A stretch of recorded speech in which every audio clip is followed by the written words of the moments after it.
목요일, 금요일 여러분의 큐티를 도와주는 해설 가이드입니다.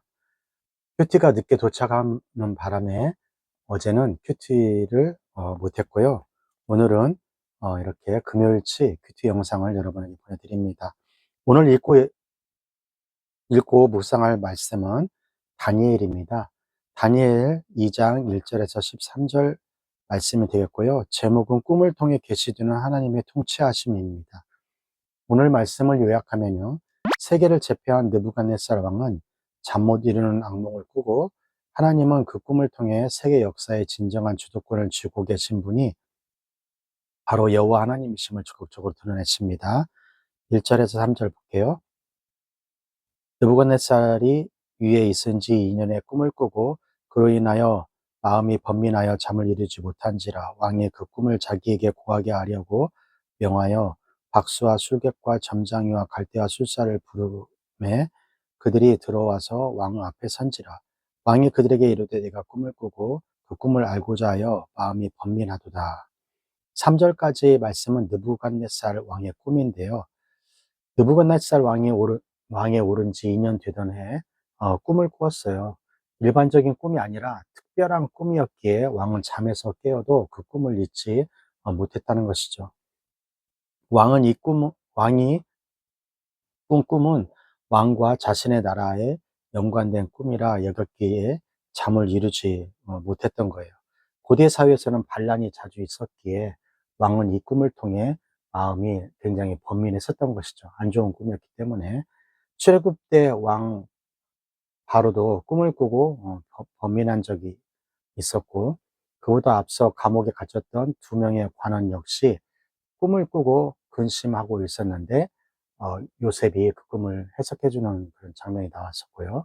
이들은 꿈을 꾸었으나 알지 못하여 모두들 그렇게 괴로워합니다. 자신들이 꾼 꿈을 꾼 것이 특별한 의미가 있는 것임을 알았지만 알았지만 그 의미는 알 수가 없었던 것이죠. 하나님은 꿈을 통해 사람들에게 알려주시지만 사람들은 그것을 알 수 없어 어찌할 바를 모르고 그렇게 번민을 하는 겁니다.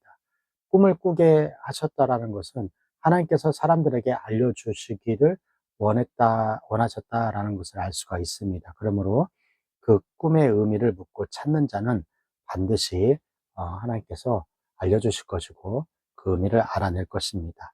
4절에서 11절 갈대아 술사들이 아람 방언으로 왕에게 말하되 왕이여 만세수를 하옵소서 왕은 꿈을 종들에게 이르시면 우리가 해석하여 드리겠나이다.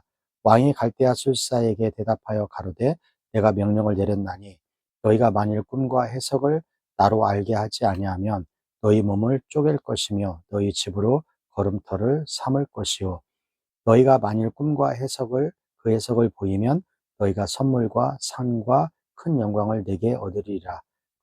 그런즉 꿈과 그 해석을 내게 보이라. 그들이 다시 대답하여 가로되 청컨대 왕은 꿈을 종들에게 이루소서. 그리하시면 우리가 해석하여 드리겠나이다. 왕이 대답하여 가로되 내가 분명히 아노라. 너희가 나의 명령이 내렸음을 보았으므로 시간을 천연하려 함이로라. 너희가 만일 이 꿈을 나로 알게 하지 아니하면 너희를 처치할 법이 오직 하나이니 이는 너희가 거짓말과 망령된 말을 내 앞에 꾸며 말하여 때가 변하기를 기다렸다 함이라. 이제 그 꿈을 내게 알게 하라. 그리하면 너희가 그 해석도 보일 줄을 내가 알리라.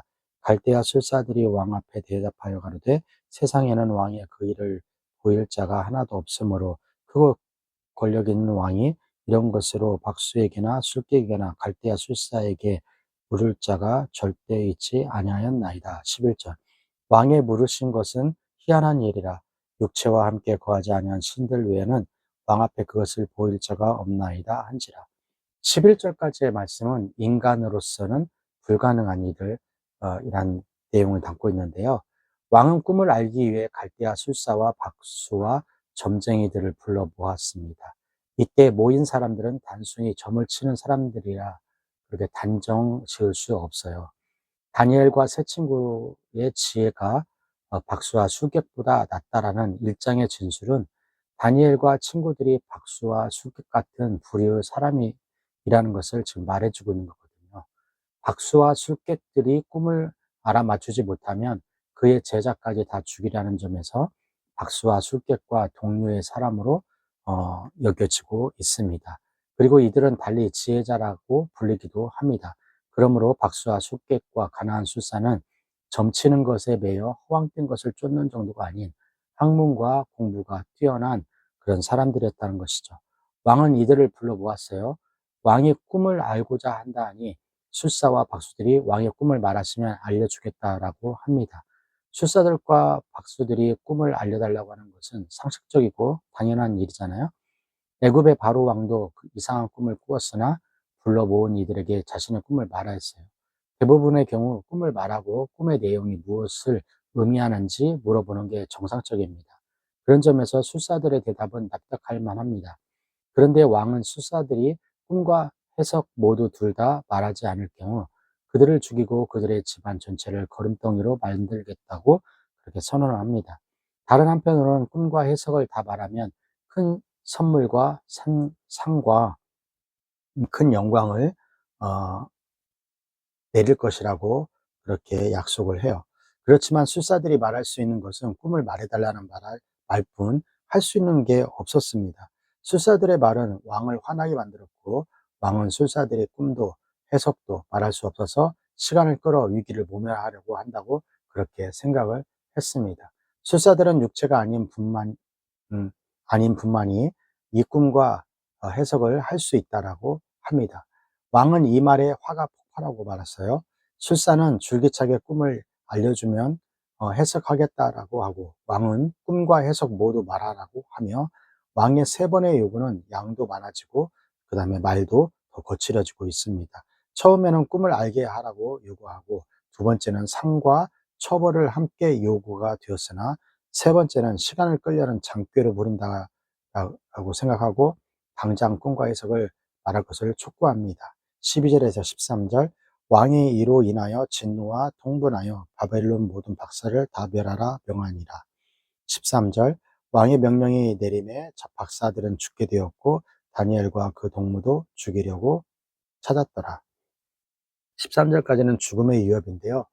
왕은 음, 술사들과 왕은 어, 술사들과 그다음에 아무 쓸모없는 박사들이 그렇게 아무 쓸모없는 집단이라고 생각을 했습니다. 그래서 다 죽이라고 명령을 하였고요. 지혜자들은 죽게 되었습니다.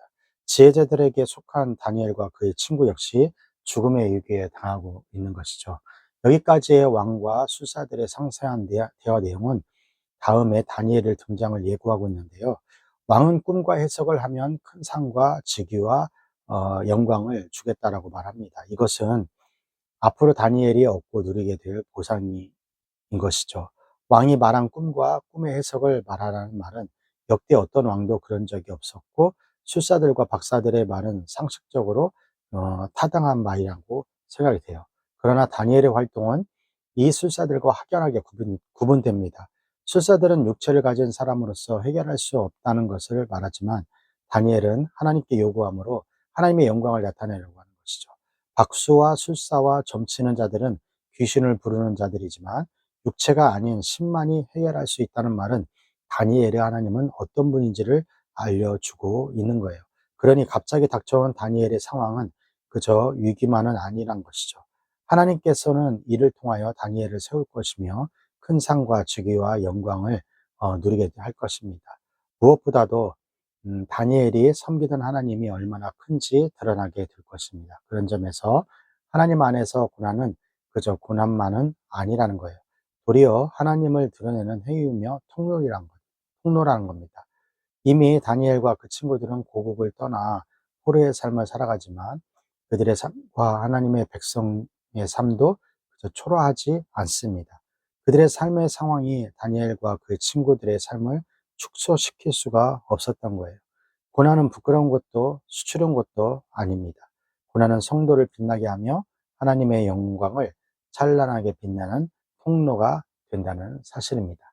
자, 여기까지가 다니엘서 2장 1절에서 13절 말씀이 되겠고요. 오늘 말씀을 통해서 우리는 무엇을 묵상하고 무엇을 적용할까요? 첫 번째, 자신의 운명 앞에 쩔쩔매는 것이 인간입니다. 느부갓네살 왕은 왕이 된 지 2년 만에 한 꿈을 꾸고 잠을 이루지 못했어요. 꿈은 왕의 장래와 상황을 의미하는 데 사용되었기에 이 꿈에 자신의 나라와 자신의 미래가 달려있다고 생각했던 것이죠. 전쟁이나 반란을 미리 알면 대비할 수 있기에 꿈을 해석하고 싶지만 할 수 없어서 전전 긍긍하는 것을 봅니다. 섣불리 누군가에게 말하기에는 역공을 당할 수 있기에 말할 수가 없었어요. 제국의 왕도 꿈 앞에서는 나약한 인간입니다. 학생 여러분, 제국을 호령했고 주변 나라에게는 잠을 이루지 못하게 겁을 주었던 왕도 자신의 운명 앞에서는 쩔쩔매는 것을 봅니다. 대단한 나라도 대단한 왕도 하나님 앞에서는 아무것도 아니라는 것이죠. 그러므로 나의 위대함을, 나의 강함을 자랑하기보다는 하나님의 위대함을 기억하고 의지하며 살아가는 오늘도 복된 하루가 되시기를 주님의 이름으로 축원합니다. 교육부 구호 힘있게 외치고요. 오늘 큐티 마치도록 하겠습니다.